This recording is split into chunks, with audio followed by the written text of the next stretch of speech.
Penser qu'on va surpayer son viager, c'est aussi une idée reçue. Monsieur Jean, qui vit dans son logement, a un affect considérable pour son bien. Il va continuer à l'entretenir comme peut-être aucun locataire ne le ferait. Quand on hérite nous-mêmes de nos parents, on est nous-mêmes à la retraite et c'est plutôt les petits-enfants qui pourraient en bénéficier. Ça saute une génération avec l'espérance de vie. C'est une vente résolument moderne et très contemporaine, puisqu'elle va apporter toutes ces réponses finalement aux besoins sociétaux actuels.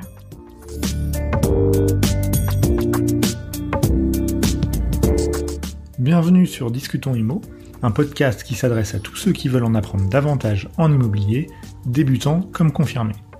Je suis Alex, passionné par le sujet de l'immobilier et investisseur. Je partage sur ce podcast, ainsi que sur le blog du même nom, les informations qui me semblent pertinentes et qui sont le fruit de mes propres interrogations, recherches ou encore découvertes. En perpétuel apprentissage dans ce domaine, mon but est de démystifier le monde de l'immobilier auprès du plus grand nombre. Pour ne rien rater, retrouvez-moi sur Instagram, Discutons Immo, le lien est disponible dans la description. L'achat immobilier en viager fait l'objet de pas mal de fantasmes et d'idées reçues. La première idée reçue est sans nul doute le fait que l'acquéreur, en achetant en viager, fait un pari sur la mort du vendeur. Pourtant, à y regarder de plus près, ce mécanisme d'acquisition revêt bien d'autres aspects positifs, tant pour le vendeur que pour l'acquéreur. À travers ce nouvel épisode, une experte viagériste répond à mes questions, Sophie Richard, fondatrice du réseau Viagimo. Sophie va ainsi nous aider à comprendre à quels besoins répond le principe du viager, les différences entre le viager libre et le viager occupé, comment le mécanisme d'un achat en viager fonctionne concrètement avec le bouquet, la rente, etc. En quoi le viager revêt-il un caractère social souvent ignoré? Et enfin, si un achat en viager peut réellement constituer un investissement rentable. Un épisode ultra intéressant qui devrait faire évoluer l'idée que vous vous faites peut-être du viager. Allez, c'est parti, on attaque immédiatement et n'hésitez pas à me laisser vos commentaires sur cet épisode. Bonjour Sophie. Bonjour Alexandre. Je suis ravi de t'accueillir aujourd'hui sur Discutons Immo. Donc toi, tu es entrepreneuse, tu es également la fondatrice du réseau Viagimo, qui, comme son nom le laisse à penser, est spécialisé dans le viager. Tu diriges également l'agence pilote du réseau qui est située au Sables d'Olonne. Et donc aujourd'hui, tu vas nous permettre d'y voir plus clair sur le viager, un type de vente qui est un peu spécial, si je puis dire, comparé à ce qu'on a l'habitude en général de connaître. Mais est-ce qu'avant d'entrer dans le vif du sujet, tu peux éventuellement brièvement te présenter, donner un peu quelques indications sur ton parcours qui t'a amené à travailler dans le domaine du viager, avant qu'on aille un peu plus sur le viager en particulier? Avec plaisir Alexandre, merci pour ton invitation. Donc tu as bien résumé l'historique de Viagimo qui est né au Sables d'Olonne. Comme moi d'ailleurs, je suis sablaise d'origine. J'ai fait des études de droit, j'ai exercé pendant une dizaine d'années en tant que juriste spécialisée en droit immobilier en Vendée. Et puis l'envie d'entreprendre m'a poussée à démissionner, à écrire un nouveau chapitre de ma vie et j'ai en 2012 créé ma première société de gestion immobilière au Sable, qui finalement est devenue par la suite l'agence pilote du réseau Viagimo. Donc j'ai d'abord fait de la transaction traditionnelle, j'ai créé un portefeuille de gestion locative. Et puis quand même, le métier de conseil me manquait. Je j'avais pas encore trouvé ma voie dans l'immobilier traditionnel et j'ai eu l'occasion de faire de la vente en biais. Et là, j'ai tout de suite trouvé mon évidence professionnelle, ma révélation. C'est un métier qui humainement est très riche, où on fait des rencontres assez uniques. Alors que je trouvais que le client était assez volatile et c'était pas la même relation dans l'immobilier traditionnel. Là, on est sur le long cours, on rentre dans la vie des gens, dans les problématiques financières et sociétales.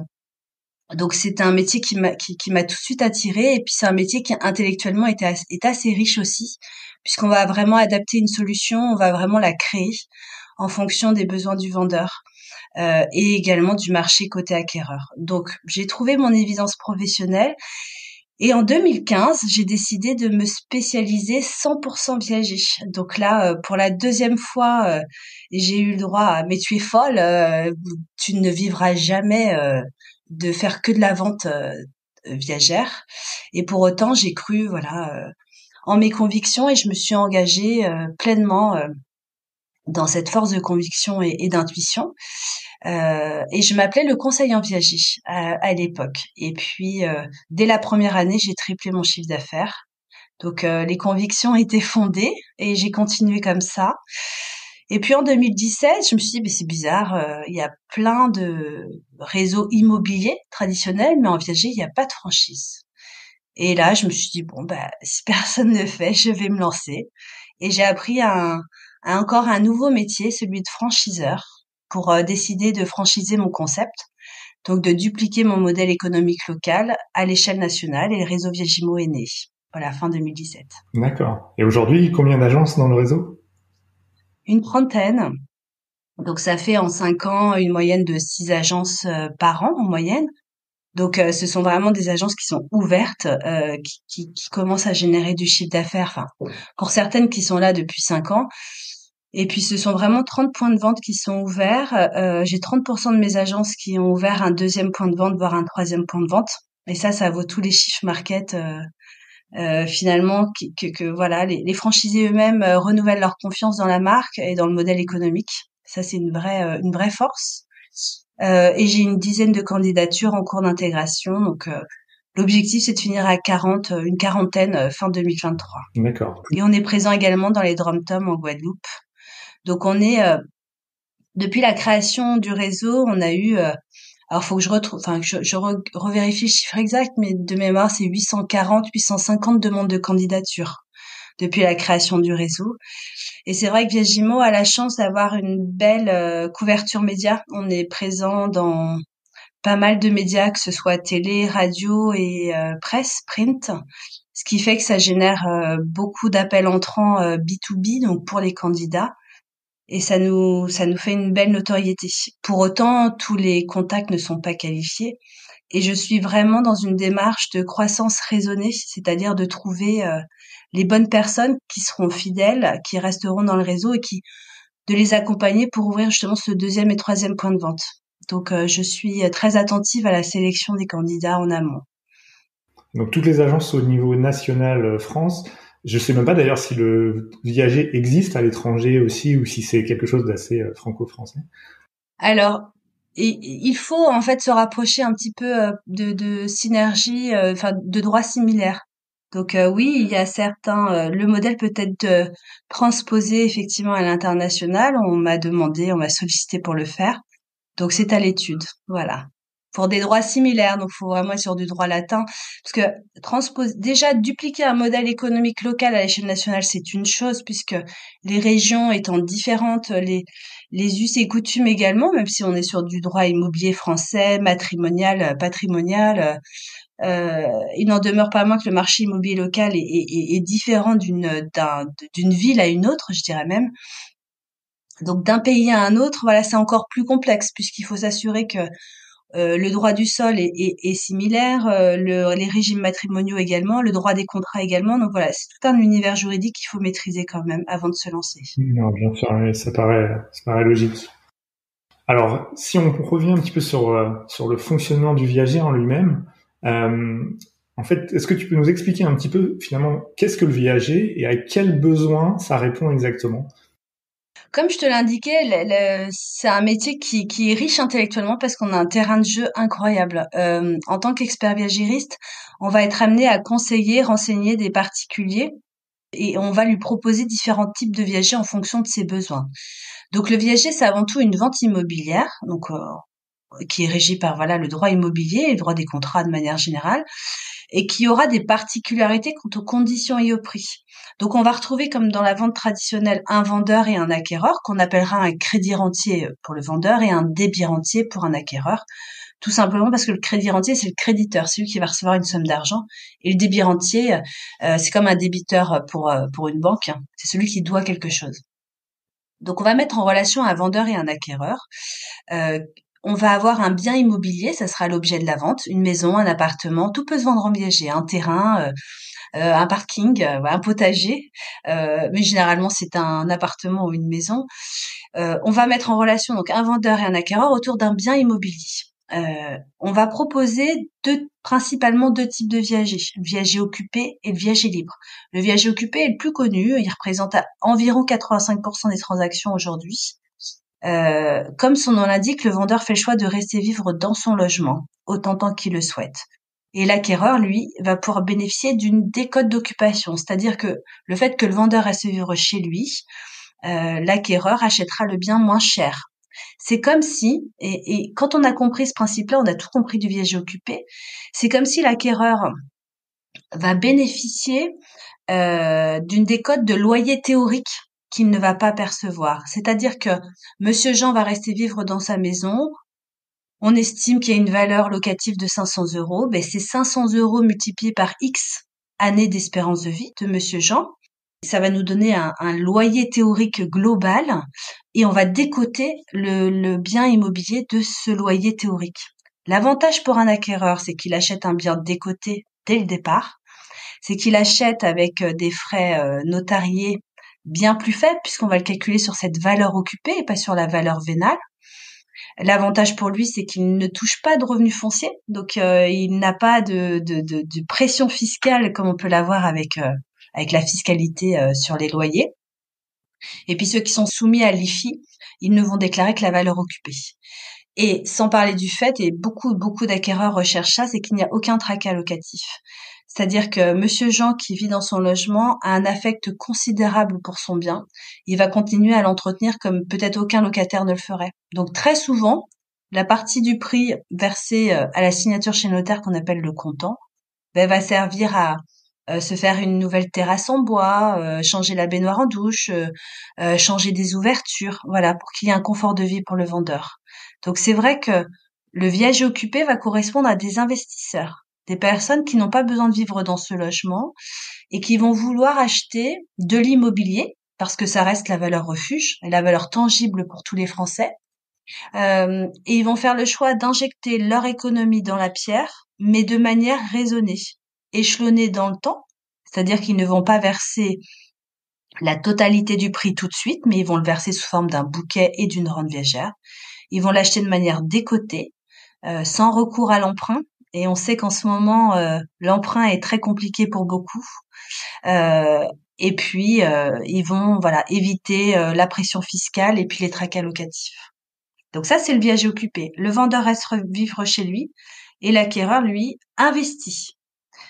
Le viager libre, c'est tout à fait autre chose. Ça va concerner des vendeurs qui ne peuvent plus rester chez eux parce qu'ils ont une dépendance et ils doivent vivre, par exemple, dans une maison de retraite ou une maison médicalisée. Ce sont aussi des vendeurs qui ont une résidence locative. Et puis, gérer le bien, ben, ça devient de plus en plus compliqué, mais ils ont besoin de revenus complémentaires.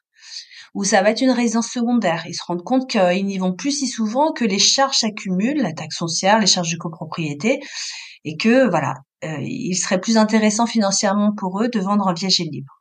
Et en face, on a des acquéreurs qui peuvent enfin devenir propriétaires de leur résidence principale grâce au viager libre.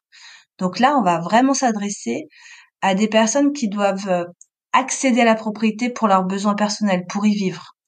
Et ce sont des personnes qui peut-être n'ont pas de recours à l'emprunt, hein, pour toutes les raisons d'actualité qu'on connaît, parce que ce sont par exemple des personnes entrepreneurs qui n'ont pas les 2 derniers bilans, parce qu'il n'y a pas d'apport suffisant, parce que le taux d'usure fait que le dossier ne passe pas, parce que ce sont des personnes qui ont aussi eu des maladies, des cancers, et l'assurance décès invalidité est très très coûteuse pour eux. Donc ce sont des personnes qui ne peuvent pas accéder à la propriété ou qui sont dans des grandes villes, Paris ou autres, et c'est impensable d'acheter de l'immobilier là-bas. Mais en achetant en viager libre, bah, on peut voilà aider ces personnes-là à devenir propriétaires de leur logement. Donc viager libre et viager occupé, voilà, ce sont les deux types de ventes. Ouais, c'est très clair. Et je reviens sur un point que tu mentionnes quand tu dis sans recours à l'emprunt, c'est parce que ces personnes-là n'y auraient pas accès ou est-ce que c'est parce que les banques refusent de financer un achat en viager?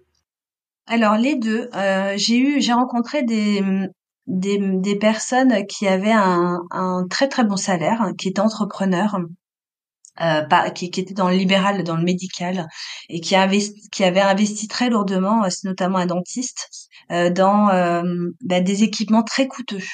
Bien qu'on peut dissocier la partie personnelle de la partie professionnelle, bien que le restant à vivre était largement confortable, aujourd'hui il y a la haute autorité, Le euh, HCSS, voilà, alors c'est 35% de mémoire. On était à 33, c'est passé à 35%, et passé ce taux d'endettement, ils ne prêtent plus. Et c'est là où c'est un peu burlesque, parce que ces personnes-là, voilà, avaient bien plus qu'un SMIC en restant à vivre, et pour autant ne pouvaient pas se voir accéder à la propriété via l'emprunt. Donc ce sont à la fois des particuliers qui ont un super profil, mais pas suffisant pour accéder via l'emprunt, ou des personnes qui ne veulent pas aussi, hein. On a des personnes de confession musulmane, par exemple, le prêt est interdit dans leur religion. Et puis, on a aussi, j'ai eu le cas, et ça c'est la bonne astuce pour les investisseurs, des parents qui achètent le viager libre pour leurs enfants. Notamment, j'avais rencontré un papa qui a acheté un viager libre à Nantes, parce que sa fille faisait des études de médecine, donc très longues, et au lieu de payer un loyer par les fenêtres, il s'est dit, bah, pourquoi pas acheter un viager libre. Il a donné, puisqu'on a le droit de donner jusqu'à 100 000 euros par enfant, hein, exempté de frais de donation. Il a, voilà, donné de quoi financer le bouquet. La fille paye la rente viagère qui est légèrement supérieure à un loyer, et elle est propriétaire de son logement. Donc, elle amortit tout de suite son bien immobilier.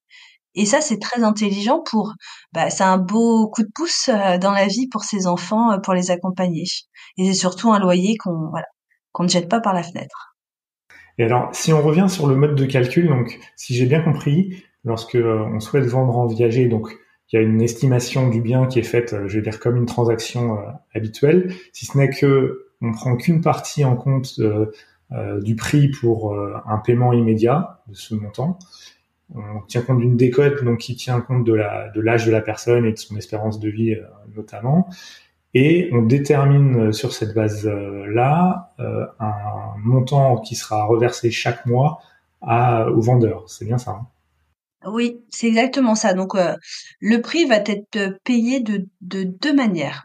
Une partie qui est payée comptant, qu'on appelle le bouquet, qui est versé à la signature chez le notaire, et le résiduel qui sera converti en rente viagère, donc qui sera versé tous les mois. Alors on dit tous les mois, mais la rente peut être versée annuellement, trimestriellement, voilà. Mais de manière générale, c'est mensuel. Par exemple, tu as un bien qui vaut 300 000 euros. Euh, Tu as une femme de 74 ans. La décote sera d'environ 50%. Ça veut dire que ta valeur occupée en viager occupé sera de 150 000 euros. Ça veut dire que les 150 000 euros, soit tu les verses tout de suite au vendeur, c'est ce qu'on appelle la vente au comptant, c'est-à-dire qu'il n'y a pas de rente viagère, je verse tout de suite. Soit tu vas verser 50 000 euros de bouquet, ça veut dire qu'il me restera 100 000 euros à convertir en rente viagère. Et les 100 000 euros, je vais les multiplier par un indice qui va me donner ma rente viagère mensuelle. Je lui verserai cette rente toute sa vie durant. On va effectivement distinguer selon qu'on soit un homme ou une femme, qu'on soit seul ou qu'on soit en couple, parce que l'espérance de vie n'est pas la même, hein. Les femmes ont une espérance de vie statistique plus longue que les hommes, parce que quand on a deux personnes vendeurs, eh bien le coût du viager sera plus faible, puisque on met en place ce qu'on appelle la réversibilité de la rente viagère, c'est-à-dire que si monsieur décède avant madame, madame percevra ses 500 euros par mois de même manière, et pas 250 euros, ce sera pas divisé par deux. Donc c'est un coût supplémentaire pour l'acquéreur. Donc on en tient compte dès l'estimation.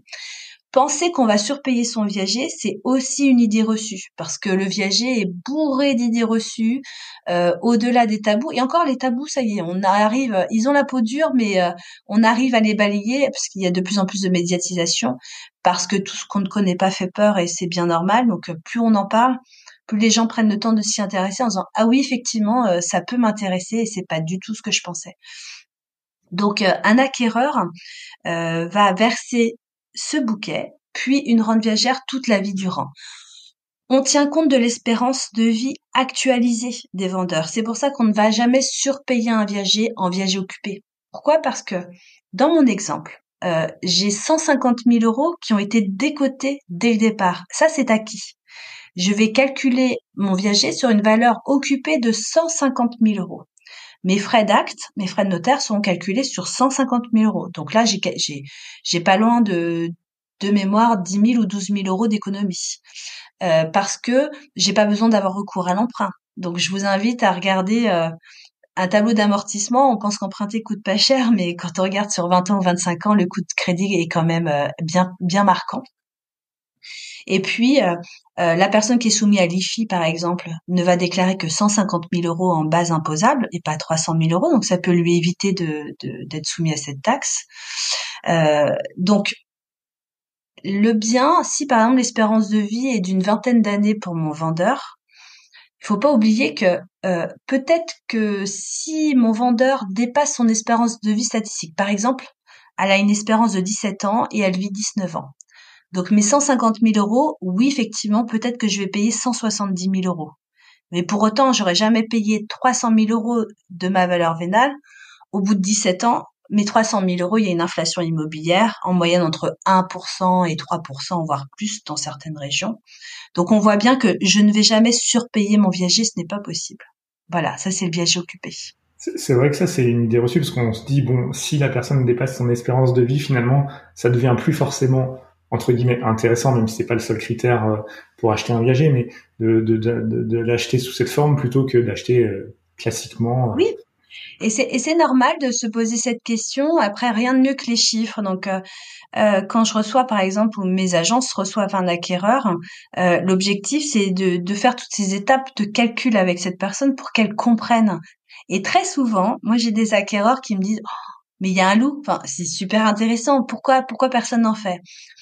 Et je lui explique que voilà, c'est parce que on a cette idée toute faite que le viager ne nous concerne pas et que on parie sur la mort, que on va surpayer son viager. Sauf que les personnes se rendent compte que d'un point de vue sociétal, euh, au lieu de mettre 400 euros par mois sur un PEL qui ne nous rapporte rien, et le peu que ça nous rapporte, ça peut être sur d'autres livrets, en tout cas fiscalisables au titre des revenus de capitaux mobiliers, que ces 400 euros, on va les donner à Monsieur Jean. Monsieur Jean, lui, il en a besoin. Donc non seulement il va les consommer pour mieux vivre, parce que il doit payer sa facture de gaz, d'électricité, parce que la baguette de pain et ou de café est de plus en plus chère. Et Monsieur Jean, il va réinjecter ces 400 euros dans l'économie française. Donc c'est même en soi un plan de relance économique, c'est qu'on arrête d'immobiliser l'argent côté financier pour les acquéreurs et côté immobilier côté vendeur, et on fait circuler l'argent. Voilà. Et pour moi, c'est très RSE finalement le viager. On rend mobile l'argent et l'acquéreur investit pour plus tard, pour sa future retraite, et le vendeur en bénéficie tout de suite. Voilà. Donc, au contraire, le viager n'est pas fait pour déshériter les enfants ou pour parier sur la mort. C'est une des solutions pour apporter une réponse apaisée à ces problématiques de retraite, parce qu'on est en plein dedans. Hein, c'est un sujet qui est au cœur des politiques actuelles. Le projet des réformes des retraites, le problème de l'accession à la propriété, où on a une flambée des prix de l'immobilier, une économie instable et une pression fiscale qui est importante. Le viager va apporter cette réponse, voilà, à ces multiples difficultés qui ne font que commencer, malheureusement. C'est une forme de retraite par capitalisation. Voilà. Notre système de retraite par répartition étant obsolète et à bout de souffle, il nous faut trouver des solutions rapidement. Très bien. Tu parlais donc du fait que oui, y a une idée reçue que l'acheteur parie sur la mort plus ou moins proche du vendeur. Aujourd'hui, justement, c'est quelque chose, tu disais, qui évolue et que sur la base de ce que tu viens d'évoquer, de plus en plus de gens comprennent que finalement, ça peut apporter une solution à des gens qui en ont besoin et qui, s'ils ne pouvaient pas vendre en viager, auraient des grosses difficultés financières à pouvoir subvenir à leurs nouveaux besoins, si c'est pour aller en maison de retraite ou pour d'autres besoins. Je sais pas si tu as des cas précis en tête que tu peux évoquer. C'est ça. Alors, c'est une réalité qui nous concerne tous. Nul ne se résout de gaieté de cœur à placer un parent en EHPAD, hein, surtout quand il ne veut pas. Donc, on a eu beaucoup, depuis la crise sanitaire, d'enfants qui nous contactent pour mettre en vente en viager le dossier de leurs parents. Donc, on n'est plus du tout dans ce schéma d'héritage. Quand on hérite nous-mêmes de nos parents, on est nous-mêmes à la retraite et c'est plutôt les petits-enfants qui pourraient en bénéficier. Ça saute une génération avec l'espérance de vie. Et on est dans une réalité économique où la dépendance est très coûteuse, hein. On l'estime à 51 milliards de dépenses publiques pour 2050. Donc il faut aller les trouver, surtout avec un pays de plus en plus endetté suite aux crises sanitaires. Donc il nous faut trouver des solutions. Et le viager, notamment occupé, va apporter cette réponse aux vendeurs qui se disent finalement, ben, je suis bien chez moi, dans le logement où j'ai tous mes repères, je connais mes voisins. Il faut juste avoir un pécule pour financer la dépendance et adapter mon logement, changer ma baignoire en douche, mettre une chambre en rez-de-chaussée. Mais les enfants souvent ne peuvent pas assister leurs parents. Et quand ils doivent partir en maison de retraite, une maison de retraite, c'est en moyenne 3 000 euros par mois par personne. Peu de retraités aujourd'hui ont 6 000 euros de retraite par mois pour un couple. Donc si les parents ne peuvent pas financer leur dépendance, je le rappelle parce qu'on a trop tendance à l'oublier, ce sont les enfants qui doivent porter assistance. Hein, c'est dans le code civil qui doivent porter assistance à leurs parents, puisque la solidarité va en France ascendant vers descendant, mais également descendant vers ascendant. Ou alors il faut héberger nos parents chez nous, mais c'est pas trop la mentalité de la société. Donc le sujet de la dépendance est une réalité qui nous concerne tous. On a à la fois des personnes qui veulent mieux vivre, peut-être pour certains plus dignement, puisqu'on a une vraie paupérisation de nos anciens. Et puis il y a des personnes qui veulent protéger le conjoint survivant. Parce que madame, à l'époque de la génération, en tout cas de nos vendeurs, n'était pas bien déclarée. La retraite, on n'avait pas conscience de la retraite comme aujourd'hui. Elles ont souvent aidé leur mari, artisans, commerçants. Elles ont élevé les enfants.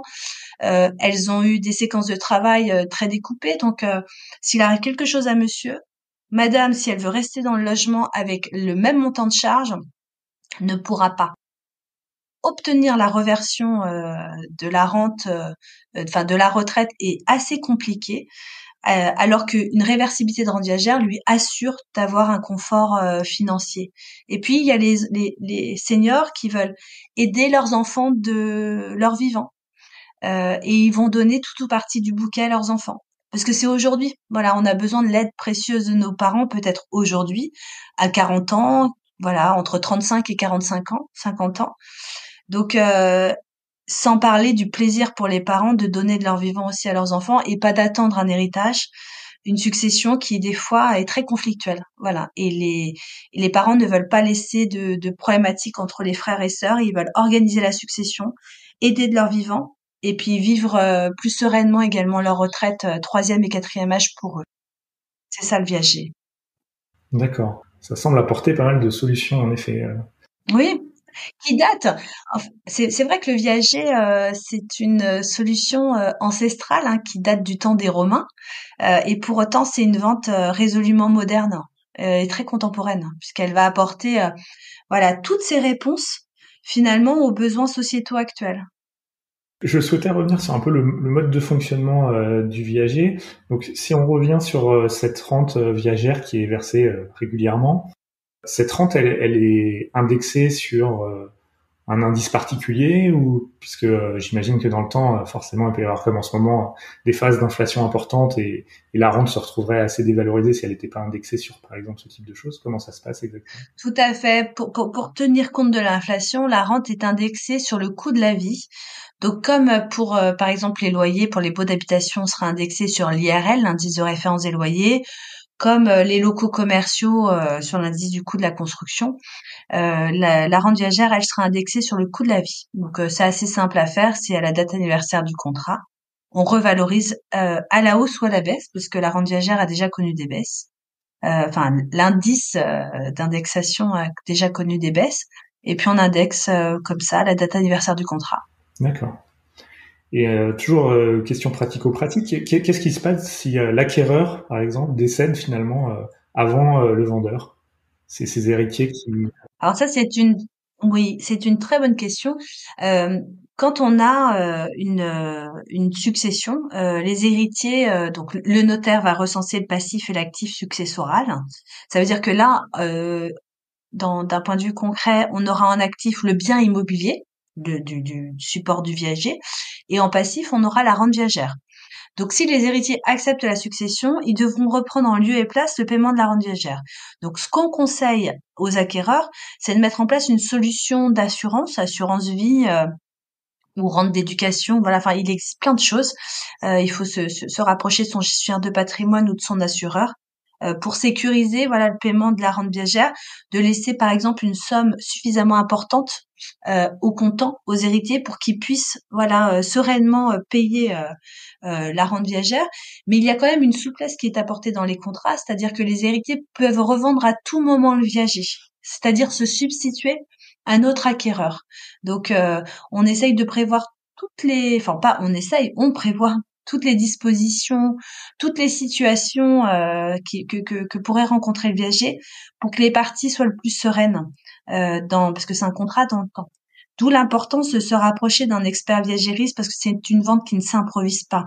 Euh, il y a plein de clauses substantielles qu'il ne faut pas omettre. Par exemple, la réversibilité de la rente viagère, c'est une clause contractuelle.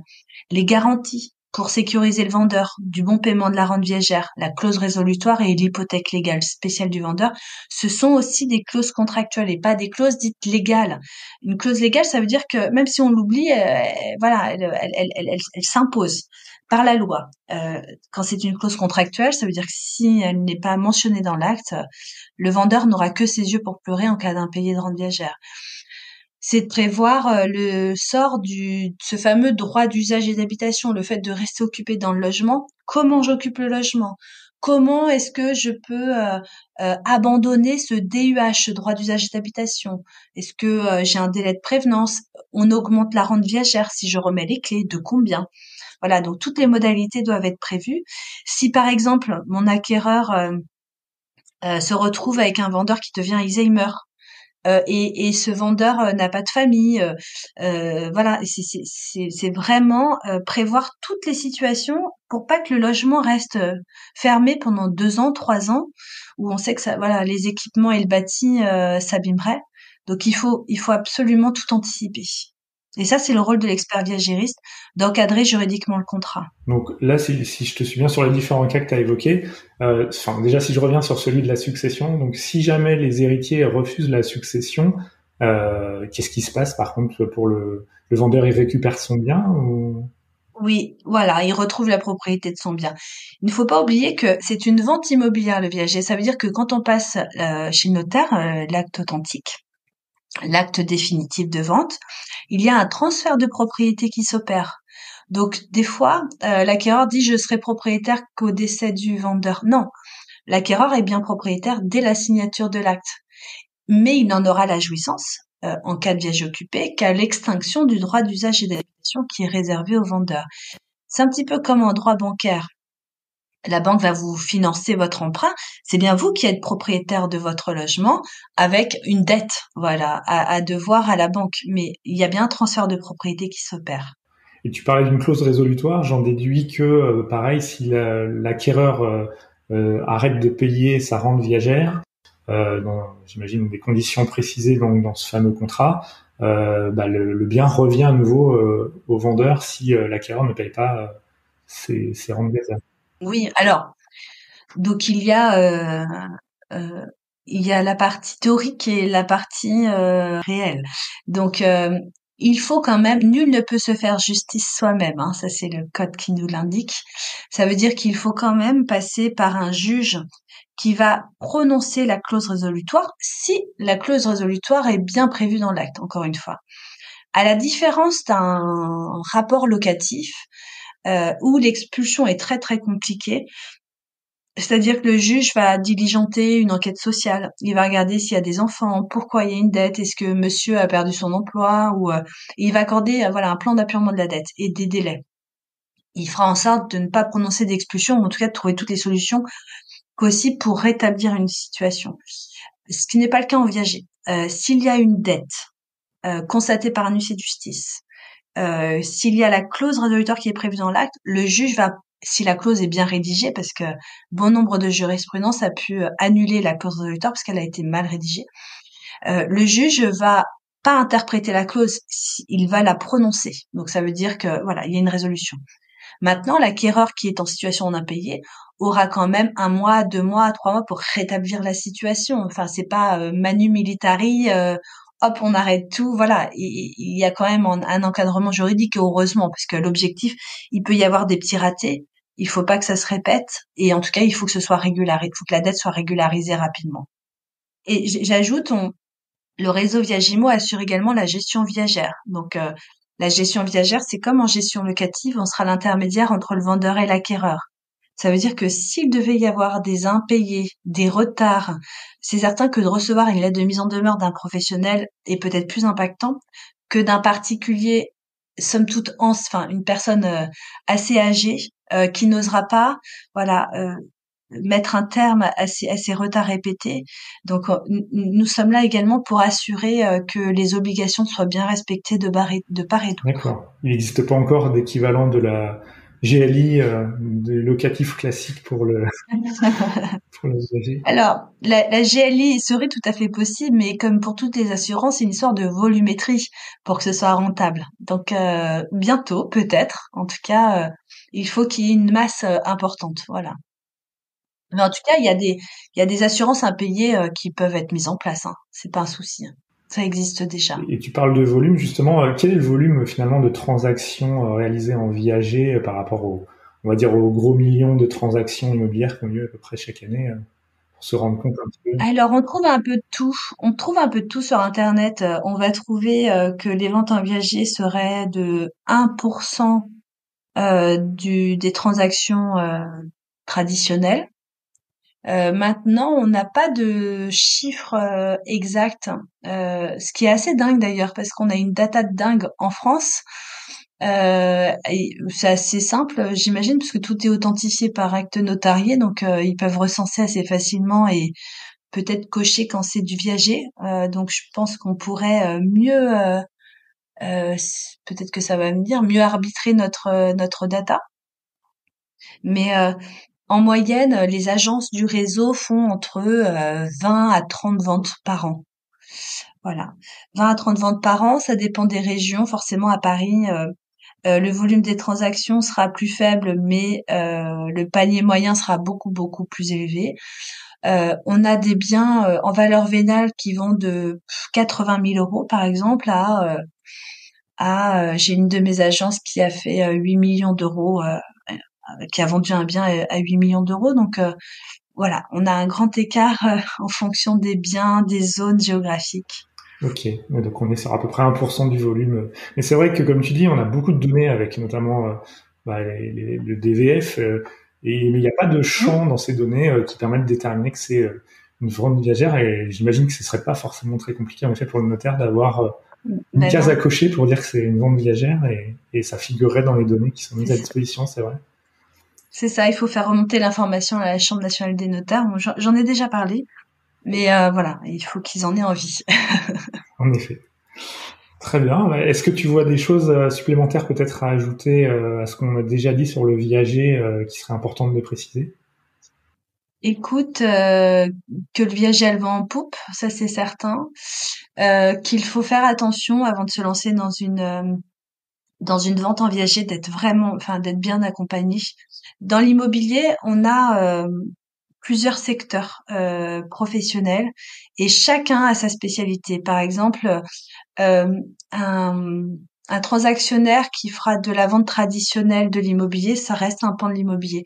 Quelqu'un qui va être spécialisé dans le bureau et dans les locaux commerciaux, c'est encore une autre activité. Les personnes qui feront de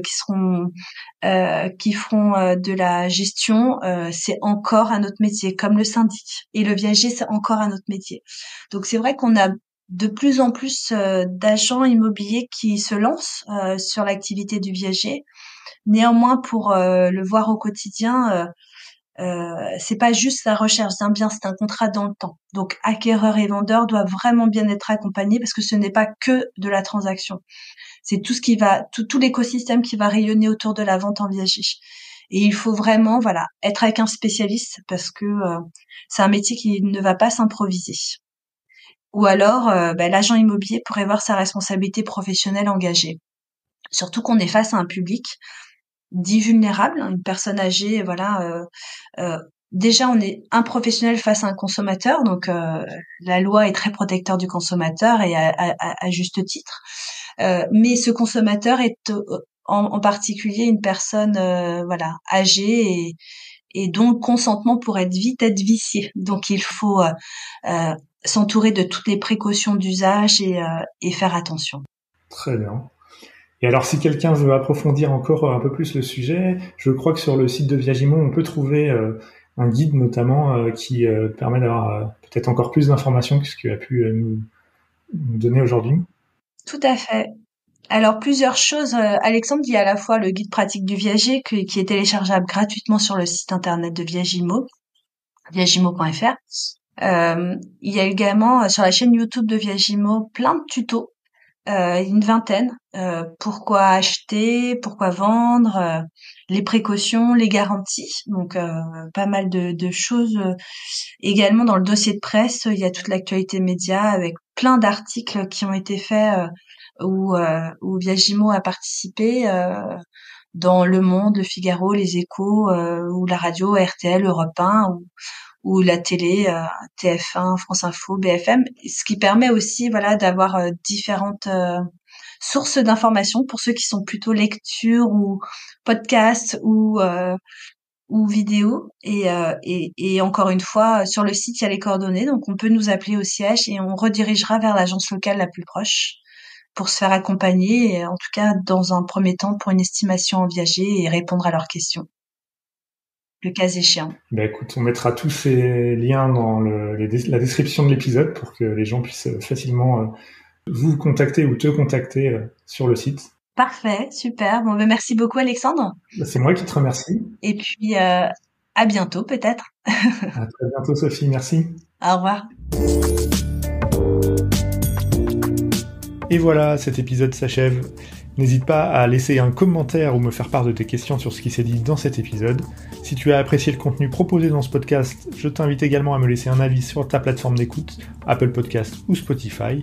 Non seulement cela me motivera à poursuivre la production de nouveaux contenus, mais cela aide également énormément à faire connaître ce podcast. Alors si tu penses que ce podcast le mérite, à ton clavier, et je te dis à très bientôt pour le prochain épisode de Discutons Immo.